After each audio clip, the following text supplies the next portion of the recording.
오늘 어버이 주일날 우리 식구들이 가족들과 같이 함께 앉아 있는 모습이 참 좋습니다. 어머니라고 하는 말은 그 말 자체만으로도 참 그립고 포근해지는 그런 말 같습니다. 네, 제가 오늘 이제 찬송 인도를 9시 반부터 10시에 하는데 우리 연습 찬양대 같이 연습을 하는데 저는 어머니 아버지 노래 있잖아요. 어버이 노래를 부를 때 1절만 알았습니다. 나 실제 괴로움. 근데 1절만 저는 거의 알았거든요. 2절 아시는 분 계십니까? 3절 아시는 분 계십니까? 2절, 3절은 거의 불러본 적이 없는데 제가 2절, 3절에 있는 저거를 보고서요. 제가 그냥 앉아서 이거 그냥 연습 안 하고 잠시 앉아 있을 때 읽어봤는데요. 2절을 읽다가 제가 눈물이 핑 돌았습니다. 2절 뭐라고 있냐면은 어려선 안고 업고 얼려주시고 자라서는 문 기대어서 기다리시는 마음. 알을 싸, 얘가 앞을 싸, 그릇될 싸, 자식 생각에 고우시던 그 이마 위에 주름 가득하게 되었다. 이런 저 가사를 잘 몰랐어요. 2절 가사를. 근데 제가 오늘 그래서 이야기했습니다. 오늘 2절, 3절은 안 부릅니다. 내가 2절, 3절 부르다가는 눈물이 나서 안 될 것 같아요. 단단히 했는데 웬걸 전혀 생각하지도 못했던 찬송가 부르다가 갑자기 눈물이 쏟아져서 너무 죄송하고, 근데 제가 좋아했던 옛날에 대학가요제 아시죠? 그 대학가요제에 나왔던 한 통통한, 저는 여기 통통한 사람을 좋아하는데 그 통통한 자매가 이런 노래, 내가 말했잖아 슬플 땐 울어버리라고, 그런 이제 노래를 이렇게 생각하면서 이왕 울은 거 못 져갔느냐 생각해서 잠시 눈물 흘려서 죄송한 그런 마음을 갖습니다. 오늘 그 어버이 주일 아침 가족들과 또 영적인 가족인 우리 성도들과 함께 예배를 드리는 모든 부모님들, 예수 안에서 몸도 건강하시고 영혼 정신도 강건하게 오래오래 하시면서 장수하시면서 자녀들에게도 효도 많이 받으시고 또 하나님의 복을 많이 받으셔서 그 복을 자녀들에게 흘려보낼 수 있는 축복의 통로자 부모님 되시기를 주님의 이름으로 축원합니다. 제가 2주 전에 했던 설교가 생각이 납니다. 제가 2주 전에 이렇게 설교를 시작을 했어요. 저와 여러분이 모든 사람들이 다 포함해서 가장 좋아하는 단어가 복이다, 축복이다라고 하는 말을 다 좋아한다. 그래서 옛날에 숟가락에도 한문 복자를 써놓고 밥그릇 뚜껑에다도 한문 복자를 써놓고 벽지에 무늬에게도 복자를 딱 갖다 놓고 큰 대문에다가도 복자를 2개 양쪽에다 탁 박아 놓았다. 그러면서 우리가 생각하는 그 모든 복들은 대부분의 사람들이 건강하게 오래오래 장수하는 것, 그리고 자식들이 세상에서 출세하는 것, 그리고 내 인생의 기쁨과 쾌락이 넘치는 것, 이런 걸 복으로 생각하는데 성경은 그것을 복이라고 말하지 않고 하나님을 소유한 사람이 복을 받은 사람이다. 왜냐하면 하나님이 복의 근원이 되셔서 근원으로부터 물이 흘러나오듯이 하나님으로부터 복을 흘러나오기 때문에 우리가 인사를 할 때에도 복 많이 받으세요라고 하는 말은 복을 주시는 하나님이 우리에게 복을 주시니까 그 복의 근원이신 하나님을 모시는 사람이 하나님 앞에 복을 받은 사람이다. 그렇게 성경은 얘기합니다. 그래서 여호와를 가까이함이 네게 복이라. 여러분, 왜 하나님을 가까이함이 우리에게 복인 줄 압니까? 여러분, 제가 오늘 잉크를 이제 만년필을 제가 이렇게 잉크를 사용하면서 잉크 옆에 가까이 있으면요 손에 이렇게 시커먼 것들이 묻습니다. 떡고물 있는데 그 고물 옆에 있으면, 옷에 검은 옷 있으면요 고물이 뚫뚫 떨어집니다. 복의 근원이신 하나님하고 가까이 하면 복이 흘러 넘치게 되어요. 여러분, 다른 것은 소유하지 못하더라 할지라도 내가 많은 건강, 내가 많은 물질, 세상의 출세는 내가 소유하지 못하지만 복의 근원이신 예수님만큼은 우리 가득가득 소유하시고 예배와 기도로 그 주님과 가까이에서 주님으로부터 떨어지는 하나님의 복을 저와 여러분 어르신들, 우리 부모님들 다 받을 수 있기를 주님의 이름으로 축원합니다. 근데 우리가 이렇게 복을 좋아해요. 근데 이 복을 우리가 추구하는 일에 있어서 세 종류의 사람이 있습니다. 첫 번째 종류의 사람들은 평생 복을 쫓아가지만 복을 얻지 못하는 사람이 있어요. 마치 우리가 고등학교 때인가 중학교 때인가 국어책에서 보았던 무지개. 어느 날 한 소년이 저 멀리 산 너머에 있는 무지개를 이렇게 보면서 너무 아름다워서 저 무지개를 잡고 싶어서 집을 떠났습니다. 이 산을 건너서 저 강을 건너서 무지개를 쫓아갔는데 무지개는 잡을 수가 없었다. 그래서 집에 돌아와 보니 소년으로 떠났던 그 얼굴이 주름살 백발이 성상한 어른이 되어 노인이 되어서 돌아왔다. 우리 국어책에 있었던 얘기입니다. 생각나시죠? 저는 삼수를 했기 때문에 생각이 나요. 그렇게 이 행복이라고 하는 복이라고 하는 신기루를 쫓아서 막 하지만 복을 누리지 못하는 사람이 있고, 두 번째 종류의 사람은 내가 생각하는 복을 딱 잡았어요. 그 제가 생각했던 뭐 물질이면 물질, 명예면 명예, 세상이면 세상의 권력들을 내가 잡으면 자기의 인생의 모든 것을 거기다 걸어버리는 사람이 있습니다.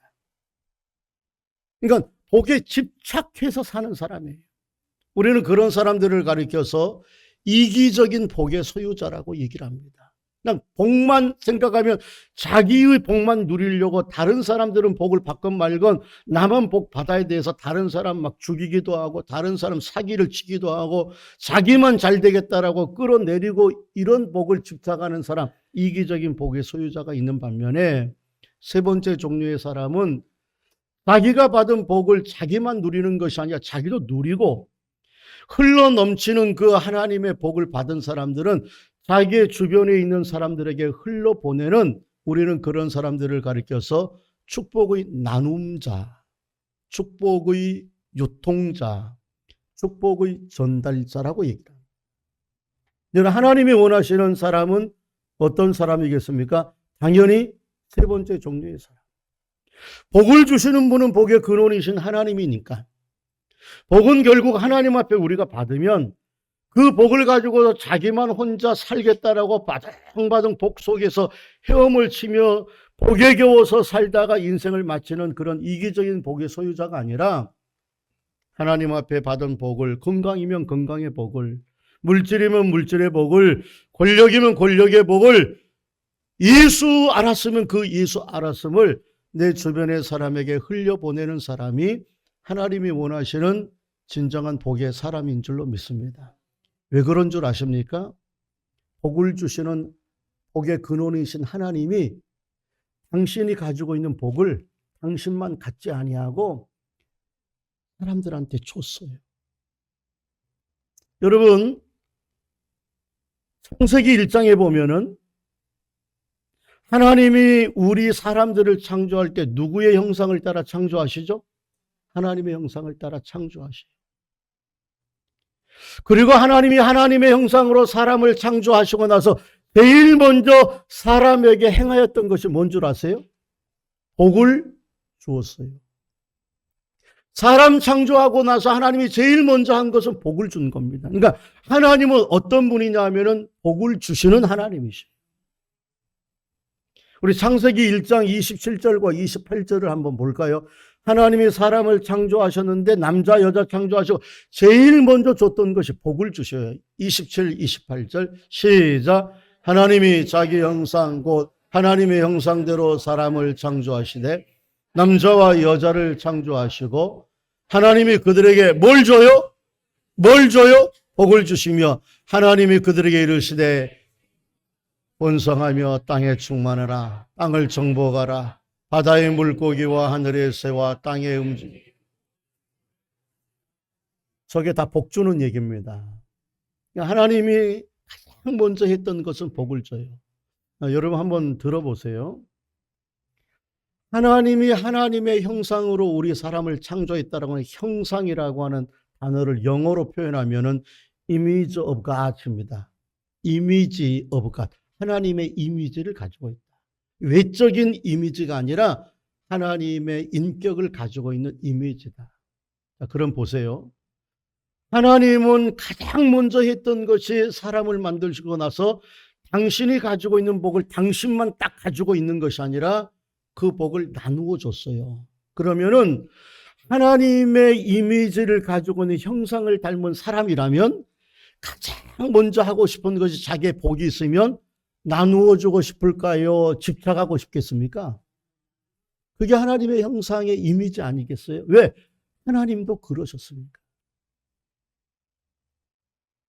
여러분, 그러니까 하나님이 우리에게 정말 원하시는 것은 우리가 복을 받고서 이 복을 자기 혼자서 막 집착하면서 자기만 누리는 것이 아니라 우리를 통해서 하나님의 복이 흘러 내 자식들에게, 자식들은 내가 받은 복이 흘러 우리 부모님에게도, 우리 이웃 형제들에게도, 더 나아가서는 교회에게도 흘러나가는 축복의 전달자, 나눔자, 유통자가 되기를 원하시는 줄로 믿습니다.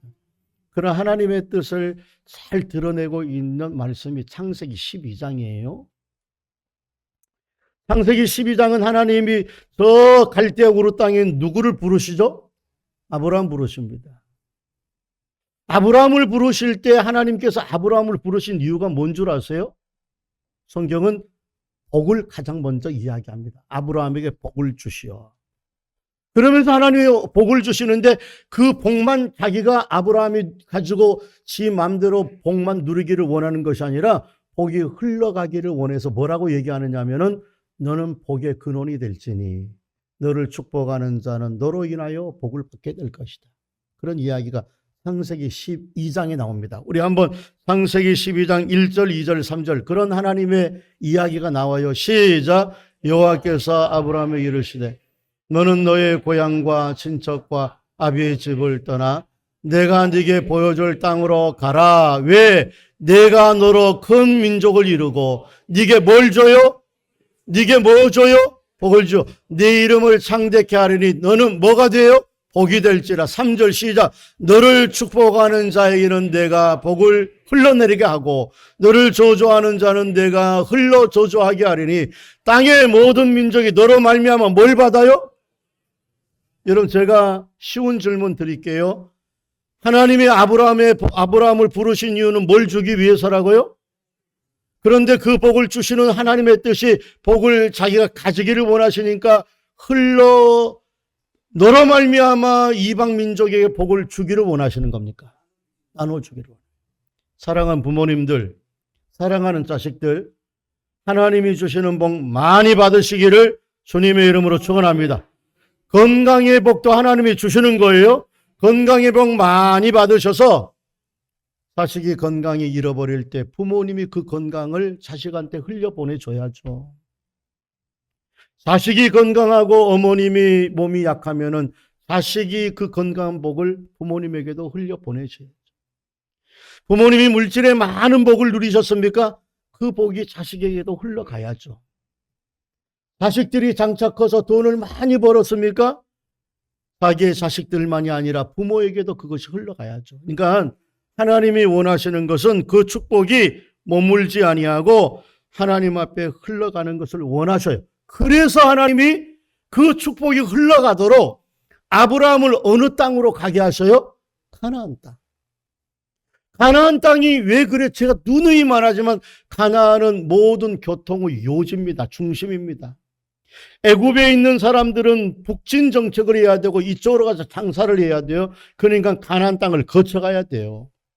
북쪽에 있는 아수르라고 하는 나라는 밑으로 내려와야 돼요. 가나안을 거쳐가야 돼요.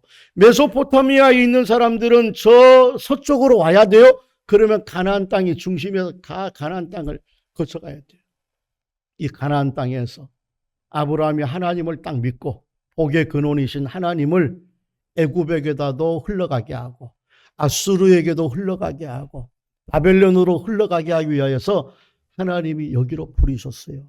여러분, 오늘 하나님이 저와 여러분을 가나안 땅이신 예수 안에 부르셨습니다. 예수 안에 부르신 이유가 뭔 줄 압니까? 예수를 흘려보내도록.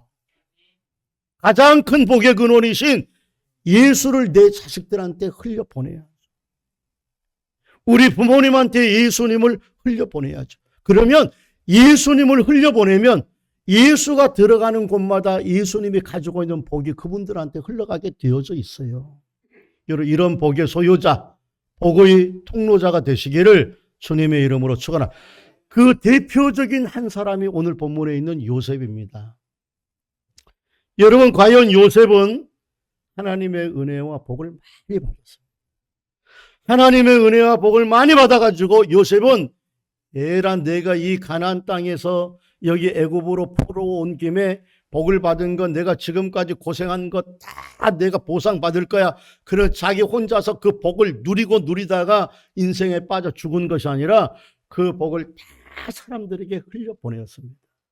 축복의 나눔자와 전달자가 되었어요. 그러면 우리가 이제 이걸 생각해야 됩니다. 도대체 요셉은 어떤 사람이었길래 하나님에게 복을 받았나?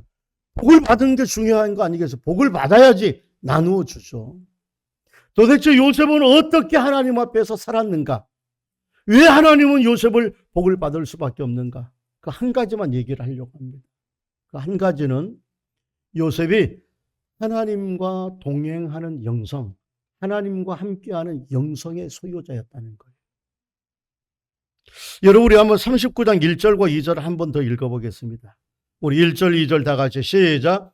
요셉이 이끌려 애굽에 내려가매 바로의 신하 친위 대장 애굽 사람 보디발이 그를 그리로 데려간 이스마엘 사람의 손에서 요셉을 산이라.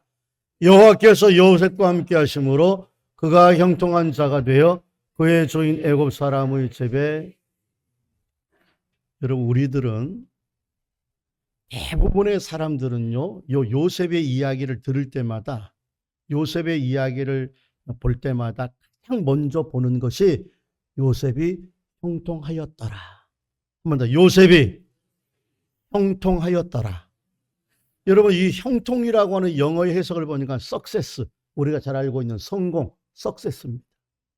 그러니까 성공했다는 거예요. 그래서 우리도 요셉의 이야기를 들을 때마다, 요셉의 이야기를 볼 때마다 세상의 사람들도 요셉의 이야기 다 알아요. 가장 먼저 초점을 맞추는 것이 어디냐면은 요셉의 석세스, 요셉이 성공했다, 형통했다.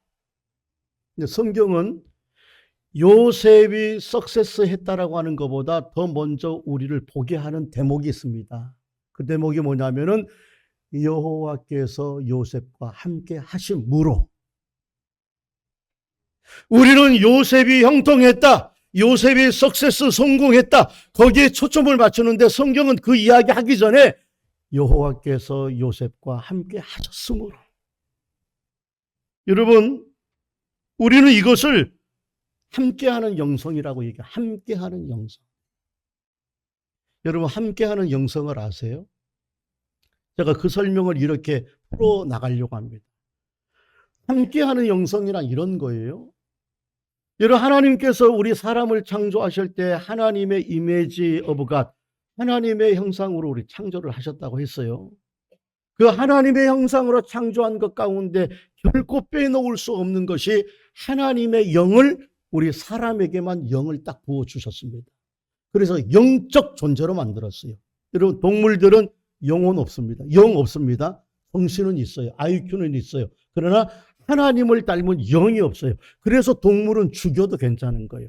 그래서 동물은 죽여서 먹기도 하는 거예요. 그러나 사람은 절대로 아무리 하찮을 것 같은 사람, 아무리 정말 있어봤자 소용이 없을 것 같은 사람이라 할지라도 그 사람은 죽이면 안 돼요. 왜요? 그 사람에게는 다른 동물들과 달리 하나님의 영성을 가지고 있습니다. 이해되시면 하면, 그 영을 우리가 가지고 있는 하나님의 영성의 소유자이기 때문에 영은 한 가지 특징을 가지고 있어요. 영은 전염성을 가지고 있습니다. 그 말은 뭐냐면은 내가 악한 영과 자꾸 가까이 가잖아요. 악한 영과 자주 만나고 악한 영을 부르고 악한 영을 섬기잖아요. 그러면 악한 영의 그 영성이 내게 영향력을 미쳐 그게 전염이 됩니다. 그게 함께하는 영성이에요. 하나님하고 내가 가까이 합니다. 찬송하며 예배드리고 하나님 말씀을 묵상하고 그냥 생각하면서도 주여 하나님 도와주세요. 하나님 내가 오늘 갑니다. 안전하게 해주세요. 내 자식들이 어디 간답니다. 하나님 보호해 주세요. 운전할 때 이 모든 하나 순간순간마다 하나님과 가까이 하면요. 하나님의 영성이 우리의 영성 속에 들어오게 되어져 있어요. 그것을 신학에서는 임파테이션이라고 얘기합니다. 다른 사람의 영성이 전달된다라고 하는 임파테이션이라고 얘기를 해요. 여러분 저와 여러분이 이렇게 예배를 드리잖아요. 이 예배를 드리는 가운데서 우리의 성령께서 우리가 뜨겁게 같이 하나님께 찬양하고 예배하잖아요. 그 성령의 영성이 내 옆에 있는 사람들을 통해서 내게도 들어오게 되어져 있는 거단 말이에요. 그게 영성의 전염성입니다. 가장 중요한 것은 누구와 오랫동안 얼마나 함께 하느냐. 함께 하는 것의 영성. 예를 들어서 이런 겁니다. 성경 이야기하면 여러분들은 잘 좋으니까 너무 잘 알아서 좋으니까 제가 성경 얘기 안 하고 세상 이야기 할게요. 이제 졸면 안 됩니다. 세상 이야기 중에서 저는 가끔씩 연예인들 중에서 무당된 사람들 이야기가 이렇게 들려오더라고요. 상당히 많은 그런데 그 연예인 중에서 가수는 별로 없습니다. 대부분 무당되는 사람들은 연기하는 연기자입니다. 탤런트들이 거의 다 무당 많이 되더라고요. 근데 그 무당된 사람들을 제가 한번 이렇게 생각을 해보니까 그 무당된 사람들, 원래는 무당이 아니었는데 신내림을 받아가지고 무당이 된 사람들의 대부분은 과거에 자기가 연기 생활하면서 무당 역할을 많이 했던 사람들과 귀신 이야기들 속에 자기가 주인공으로 거기에 막 빠져들어갔던 사람들이 대부분 여러분 그런 무당이 됩니다. 잘 생각해 보세요. 왜 그런 줄 아십니까? 여러분 우리가 가지고 있는 연기력하고 유명한 연기자들 뭐 파묘라든지 아니면 뭐 어떤 귀신 나오는 얘기라든지 뭐 이런 이야기에 자기의 연기에 온 힘을 기울이는 사람은 소위 말하는 몰두를 합니다. 몰두. 그 몰두를 한다는 말은 뭐냐면은 자기의 온 영혼을 다 기울여서 그 사람처럼 되려고 해요. 그래서 무당들을 많이 찾아가서 무당 연기를, 무당이 하는 것들을 봅니다. 그런 보는 것만으로 끝나는 것이 아니라 자기가 그 연기 대본을 읽을 때마다 연기를 하기 전에 계속 거기에 빠져들어가요. 무당의 역할을 영혼을 기울여서 그러니까 그런 연기가 나오는 거예요. 이해되시면 하면. 이런 그렇습니다. 빠지다 보면은 순간적으로 자기의 저녁에 가위에 눌리기도 하고 귀신을 보았다라고도 얘기하고 그러다가 신내림을 받는 거예요. 왜? 가까이 하니까. 어느 정도로 가까이 하느냐? 그냥 가까이 하는 것이 아니라 자기의 영혼과 심혈을 기울여서 무당이 되어버려요. 그러니까 그 악한 무당을 자기가 가까이 하니까 무당이 반대로. 저와 같은 목회자에게는 한 가지 장점이 있습니다. 유익이 있습니다.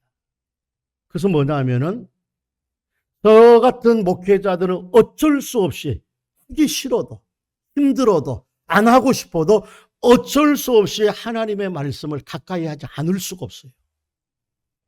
매일매일 어느 정도로 하느냐 하면은 여러분 저는 이제 설교를 이렇게 준비하지만은 여러분도 다 아시지만 제가 이걸 가지고 옵니다만은 대부분 제가 이걸 보지 않고 제가 대부분 여러분들과 아이 컨택을 하면서 눈을 맞춰보면서 원고를 안 보고 설교를 합니다.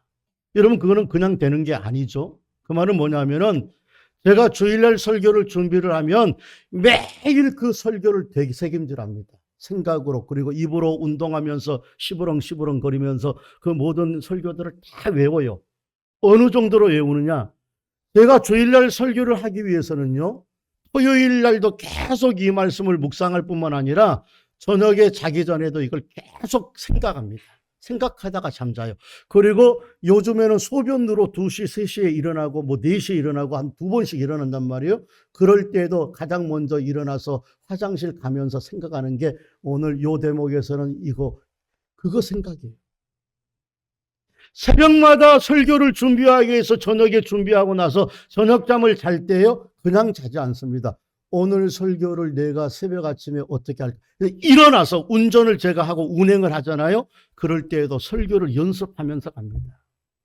그러니까 목회자의 가장 장점은 어쩔 수 없이 하나님 말씀과 가까이 하는데, 저는 제가 하나님의 말씀을 붙잡는 것이 아니라 말씀이 나를 붙잡아 준다. 할렐루야.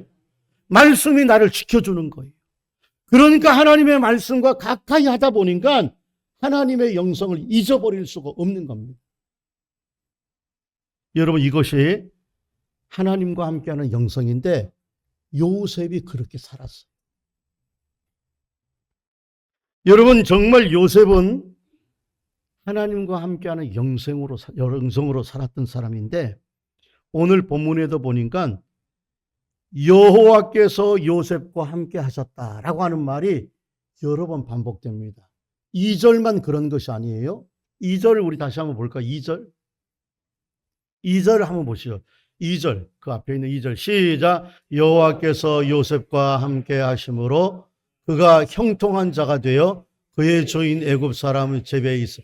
여러분, 저기도 보니까 형통한 자가 앞에 있습니까? 여호와께서 요셉과 함께하는 게 앞에 있습니까?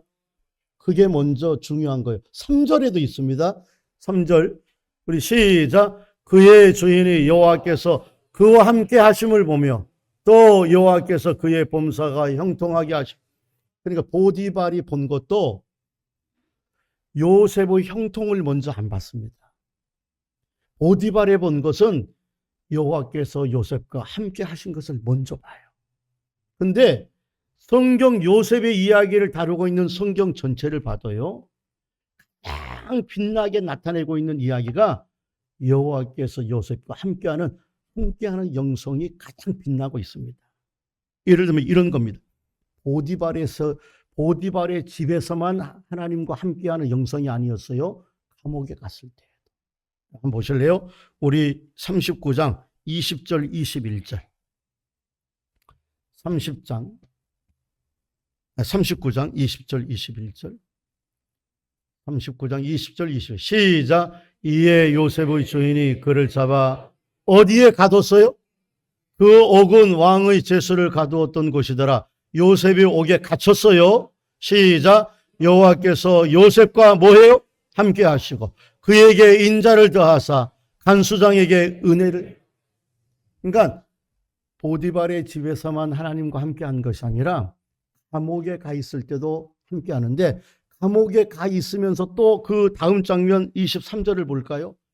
23절에서도 나타납니다. 시작. 간수장은 그의 손에 맡긴 것을 무엇이든지 살펴보지 아니하였으니 이는 여호와께서 요셉과 함께 하심이라. 여호와께서 그의 범사에. 여러분, 저기에서도 간수장도요, 요셉이 형통한 것을 먼저 보았습니까? 여호와께서 요셉과 함께하는 것을 먼저 보았습니까? 함께하는 것을 먼저 보았습니다. 그러니까 요셉의 특징은 함께하는 영성의 소유자입니다. 사랑하는 성도 여러분, 여기서 질문하고 싶습니다. 여러분은 여러분의 하루의 삶 가운데, 그리고 여러분의 일주일 삶 가운데 누구와 함께하는 영성으로 살아갑니까? 만약 우리가 하나님의 말씀과 하나님을 섬기는 그 예배의 하나님을 생각하는 것이 주일날 요 1시간이라면, 그리고 나머지는 다 세상의 것들을 생각하고 세상에 돈 버는 거, 세상에 스트레스 받는 거, 세상의 것들만 계속 우리가 이야기를 한다면 저와 여러분은 세상과 함께하는 영성으로 살아가는 거예요. 그러면 어떻게 되느냐? 세상의 가치관이 딱 바뀝니다. 세상의 가치관으로 바뀌는 인생의 순간 하나님하고 점점 멀어집니다. 다른 말로 말하면 복의 근원이신 하나님과 멀어지면 복에 묻어나지가 않아요. 떡고물과 멀어지면 떡고물이 안 붙습니다. 여러분, 저와 여러분의 하루의 삶 속에서도 하나님과 함께하는 영생으로 살아갈 수 있기를 바랍니다. 그래, 말씀 순간순간 생각하고, 주여, 운전할 때에도 하나님. 그러니까 매 순간순간마다 우리가 시부렁거리는 게 주님, 감사합니다. 그런 삶이에요. 제가 요셉의 함께하는 삶을 보면서 저와 여러분이 한번 신경 써야 될 부분들 하나를 발견했어요. 그건 뭐냐면은 보디발도 그렇고 한소장도 그렇고 나중에 바로왕도 그렇고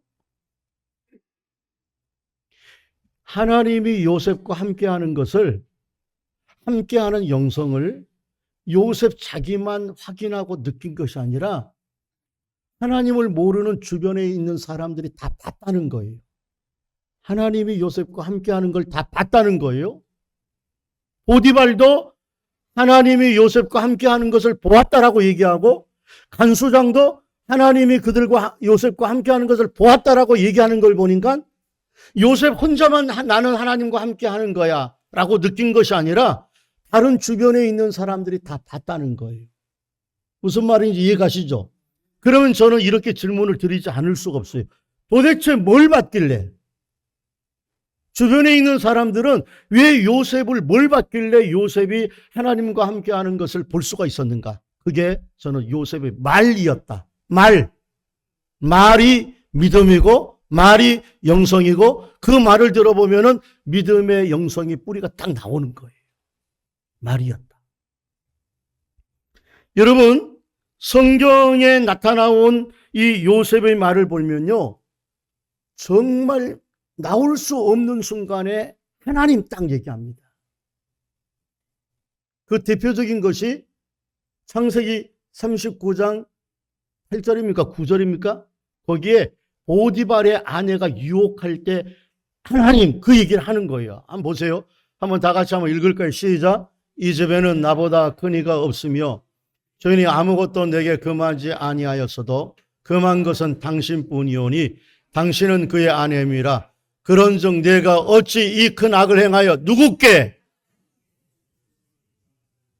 여러분, 요셉의 보디발의 아내가 요셉을 유혹했어요. 여자와 남자 사이에 연애의 이야기를 한다든가 아니면 사랑의 이야기를 한다든가 아니면 저 나쁜 불륜에 대한 이야기를 저지르려고 하는 그 사이에서 남자와 여자 사이의 말 속에 하나님 이야기하는 거 되게 어렵습니다. 특별히 저런 상황에서 요셉과 보디발의 아내 사이에 말을 딱 하나님 딱 집어넣는 거 되게 어렵습니다. 남들은 못해요. 나 못해, 안 해. 그러고 그럴 수 있지만 그 이야기 사이에서 하나님을 딱 얘기하기 되게 어렵습니다. 그런데 요셉은 하나님을 딱 얘기합니다. 어려운 순간에. 근데 저것만이 아니에요. 나중에 40장에 가보면은요, 40장 8절에 한번 읽어볼까요? 우리 40장 8절을 한번 읽어보겠습니다. 먼저 시작. 그들이 그에게 이르되 우리가 꿈을 꾸었으나 이를 해석할 자가 없도다. 요셉이 그들에게 이르되 해석은 하나님께 있지 아니하니까 성한데 내게 이루소서. 자, 보세요. 이거는 요셉이 감옥에 갔을 때 이야기입니다. 요셉은 감옥에 가서도 사람들한테 보여줬어요. 뭘 보여줬느냐? 야, 저 요셉 꿈 대단한 해석가야. 그것을 주변에 있는 사람들이 알았어요. 그때 2명의 장관이 들어왔습니다. 오해가 생겨서 떡 맡은 관원장과 술 맡은 관원장이 와서 꿈을 꿨는데 떡 맡은 관원장의 떡을 쪼아먹고 가버렸어요. 술 맡은 관원장은 그 술을 그냥 자기가 가지고 있었어요. 그 꿈이 뭔지 몰라서 이렇게 얘기할 때 주변에 있는 사람들이 요셉한테 가서 물어보세요. 요셉 탁월합니다. 그러죠. 요셉은 꿈에 일가견이 있는 사람입니다. 꿈도 잘 꿀 뿐만 아니라 이 꿈을 잘 해석하는 사람입니다. 탁월한 사람입니다. 그래서 2 장관이 가는 거예요. 요셉, 우리가 어젯밤 이렇게 꿈을 꿨는데 너가 꿈을 잘 해석한다고 하니 이 꿈 좀 해석해 주라. 그럴 때 요셉이 이렇게 말을 해요. 네, 왔습니다. 내가 그런 사람입니다.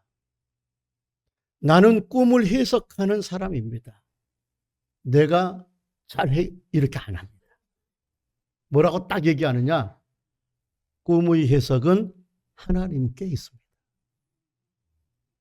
이게 왜 중요하냐면은 이렇게 말을 해야 돼요.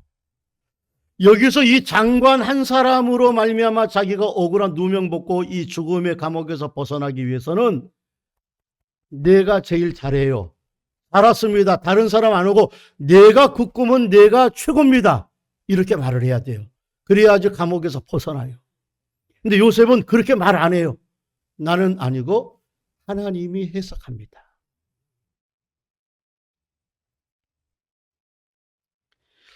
여러분, 그것만이 아닙니다. 나중에 이제 요셉이 애굽의 바로 왕 앞에 가서 바로 왕이 꿈꾼 것을 해석해 주는 이야기가 기록이 됩니다. 그게 41장 15절 16절입니다. 한번 읽어보겠습니다. 15절 16절 시작. 바로가 요셉에 이르되 내가 한 꿈을 꾸었으나 그것을 해석하는 자가 없더니 들은즉 너는 꿈을 들으면 능히 푼다 하더라. 요셉이 바로에게 대답하여 이르되 내가 아니라 누가요? 바로에게 편안한 대답을 하시되. 여러분, 저거 되게 어려운 겁니다. 지금 자기가 바로 앞에서 사느냐 죽느냐 자기를 어필해야 돼요. 자기가 장담해 내가 합니다. 그런데 첫 순간 아니라 내가 아닙니다. 하나님입니다. 저는 저 장면을 보면서 저렇게 얘기할 정도였으면 보디발의 아내가 유혹하는 가운데서도 하나님 얘기하고 감옥의 장관이 자기에게 해석하라고 할 때도 내가 아니라 하나님이 해석합니다라고 얘기하고 바로 왕에게도 아닙니다. 네가 아닙니다. 하나님입니다. 라고 말할 정도였으면 평소에 요셉이 얼마나 하나님을 얘기하면서 돌아다녔길래 보디발이 그걸 받느냐 이 말입니다. 간수장이 그걸 받느냐 이 말입니다. 이해 가시면 아멘. 얼마나 평소에 그런 얘기를 했어요. 제가 지난번에 저희 장모님 잠깐 들렸다가 아침에 우리 장모님 집은 물이 쫄쫄쫄쫄 10층인데 쫄쫄쫄쫄 나와서 머리를 감을 수가 없습니다. 그래서 아침에 머리를 감기 위해서 목욕탕을 갔는데 두 사람이 있었어요. 저하고 다른 분. 근데 한 분이 저보다 나이가 좀 더 들었을 반 삐쩍 마른 저보다 더 마른 한 분이 목욕탕에서 계속 주여 주여 계속 하시더라고요. 나와서 옷을 입는데도 주여 감사합니다. 그러니 목사님일 거예요. 그게 함께하는 영성이에요. 그러니까 그럴 정도면은 얼마나 하나님 앞에서 하나님을 이야기하고 여러분 우리도 그래야 돼요. 여러분 하나님과 함께하는 사람의 영성은요. 집에서 일을 하면서도 찬송 부르고 주여 어려움을 만날 때 주여 주여 빨리 해결해 주세요. 주여 갑니다. 안전하게 가게 해주세요. 주여 아주 그것이 입에 달고 사는 거예요. 그것을 성경은 읍졸이다. 아침마다 비둘기가 구구구구구구구 아주 지겨워 죽겠어요. 구구구구구구구구. 여러분 우리가 주여 주여 하는 게 그렇게 읍졸이는 거예요. 틈만 나면 주여 주여 감사합니다. 그냥 옆에 있는 사람 안 믿는 사람이 듣기 싫어 죽겠네 그냥 그럴 정도로. 그게 뭐냐 함께하는 영성입니다. 저는 마지막으로 이 말씀 드리려고 오늘 말씀 전했습니다. 요셉은 그렇게 하나님 앞에서 함께하는 영성으로 복 많이 받았습니다. 국무총리가 되었으니까 포로 출신. 그것도 국무총리 가운데 바로 왕이 자기의 모든 국가의 재정과 정책을 요셉에게 맡길 정도의 막강한 권력. 근데 그 복을 자기 혼자 똘똘 가지고 있지 않습니다. 그걸 흘려보내요. 먼저는 부모님에게 아버지에게 흘려보냅니다. 자기가 받은 그 복으로 아버지를 죽음의 가나안 땅에서 모셔와서 잘 돌아가실 때까지 잘 복양합니다. 흘려보내는 거죠. 자기를 팔려고 했던 형제들한테도 흘려보냅니다. 형제들이여 나를 파셨으므로 두려워하지 마소서. 아버지가 죽이면 아버지가 돌아가셨다고 내가 당신들을 안 죽입니다. 그러면서 뭐까지? 당신들과 당신들 조카들까지. 조카들. 창세기 50장 21절입니다. 아버지 야곱이 죽고 나니까 형들이 벌벌벌벌 떠는 거예요. 51절. 창세기 50장 21절. 다 같이 한번 읽겠습니다. 시작. 당신은 두려워하지 마소서. 내가 당신들과 당신들의, 자, 잠깐만요. 당신들과 당신들의 자녀, 조카예요, 조카. 조카들에게도 내가 다 길러줄게요. 그러니까 얼마나 요셉이 복을 받으면 흘려보냈습니까? 사랑하는 성도 여러분, 제가 처음에 이런 말을 했습니다. 우리 부모님들 복 많이 받으셔서 몸도 영혼도 정신도 건강하게 오래오래 장수하시고 자식들로부터도 효도 많이 받으시고 하나님의 복 많이 받으셔서 자식들한테 그 복을 흘려보내는 통로자 되시는 부모님 되세요. 되시기를 주님의 이름으로 축원합니다. 복 많이 받으십시오. 그래서 그것을 흘려보내는 거예요. 우리 자녀들도 점점 자라나면서 복 많이 받으십시오. 출세도 하시고 물질도 받으시고 건강도 하시고 그리고 그 복을 내 사랑하는 부모와 내 형제들 조카들이라고 얘기할 수 있는 그 형제들 그리고 그 흘러넘치는 것이 우리 예손교회까지 흘러넘치는 그런 축복의 전달자 되시기를 주님의 이름으로 축원합니다.